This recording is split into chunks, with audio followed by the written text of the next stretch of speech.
اگر نبی پاک صلی اللہ علیہ وسلم کے دور کے اندر دیکھا جائے تو پہلا مدرسہ جو تھا وہ اصحاب صفہ کا مدرسہ تھا۔ مسجد نبوی کے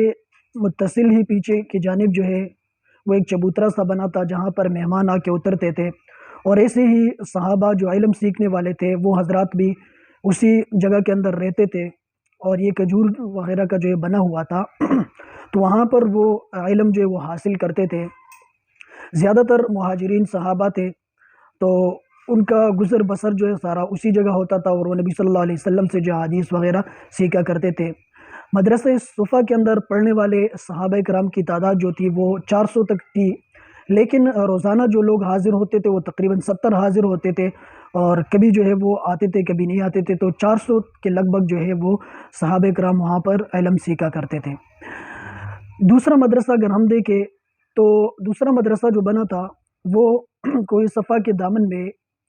ابن ارقم کے گھر پہ جو بنا تھا، کہ وہاں پر صحابہ کرام جو ہے وہ تعلیم حاصل کرتے تھے اور علم سیکھتے تھے نبی صلی اللہ علیہ وسلم سے۔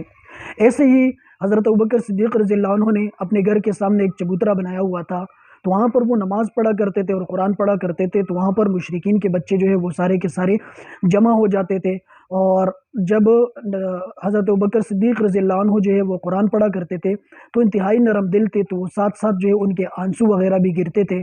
تو مشرکین کو جب خطرہ ہوا کہ ہمارے بچوں کو خراب کرے گا، تو انہوں نے حضرت ابوبکر صدیق رضی اللہ عنہ کو جو ہے وہاں سے نکال دیا، اور وہاں سے ہجرت کرنے پر ان کو مجبور کر دیا۔ ایسے ہی اگر ہم آگے کے دور کے اندر دیکھیں تو حضرت عمر رضی اللہ عنہ نے باقاعدہ طور پر جو ہے اپنے دور کے اندر مدارس کو وسعت دی، اور بہت سارے مدرسے جو ہے انہوں نے بنائے، اور انہوں نے احادیث کے حلقے بھی لگائے جہاں پر حدیث کی جو ہے وہ تعلیم اور تعلم ہوا کرتی تھی، تو جہاں پر تقریباً جو ہے وہ 1600 صحابہ کرام جو ہے وہ آتے تھے اور درس کے اندر شریک ہوتے تھے۔ تو حضرت عمر رضی اللہ عنہ کے دور کے اندر بھی مدرسے کا جو ہے وہ ثبوت ملتا ہے۔ تو یہ تو تھی مدرسے کی تاریخ، کہ مدرسہ جو ہے حضرت آدم علیہ السلام کے دور ہی سے بنا ہے، اور باقی حضور صلی اللہ علیہ وسلم کے دور سے لے کر آج تک جو ہے وہ مدرسہ قائم ہے۔ اب بات آتی ہے کہ مدارس کے اندر تعلیم کس چیز کی دیا جو ہے وہ ان مدرسوں کے اندر سکھائی جاتی ہے،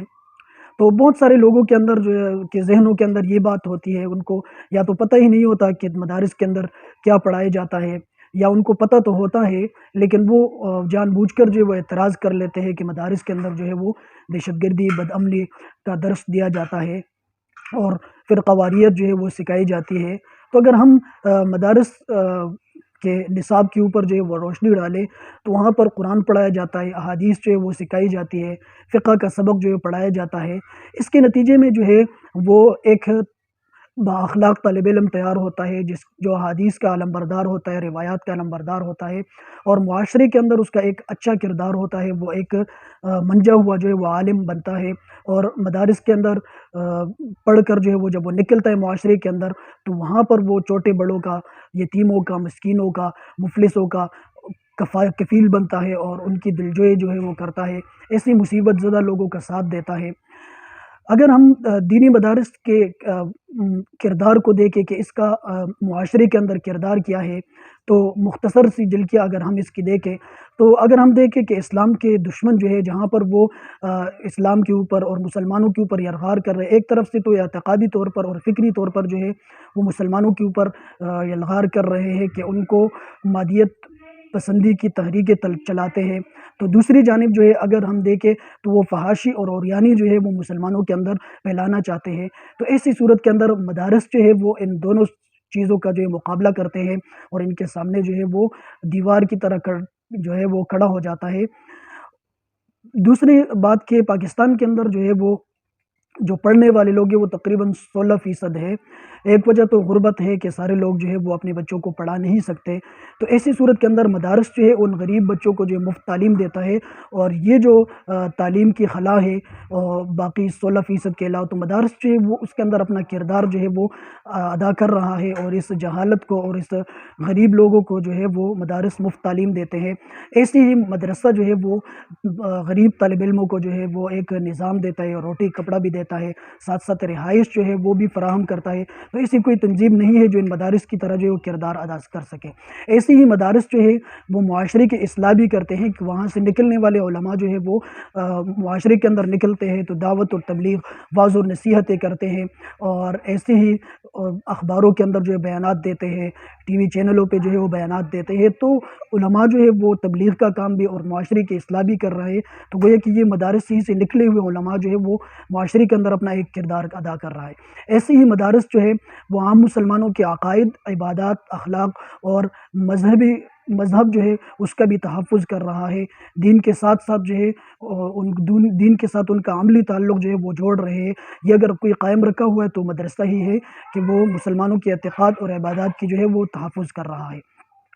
ایسے ہی مدارس جو ہے اسلام کے خاندانی نظام اور اسلام کا جو کلچر اور ثقافت ہے اس کی بھی حفاظت کر رہا ہے کہ اسلام کے جو قوانین ہیں وہ بھی مدرسہ ہی سکھاتا ہے سارا کچھ۔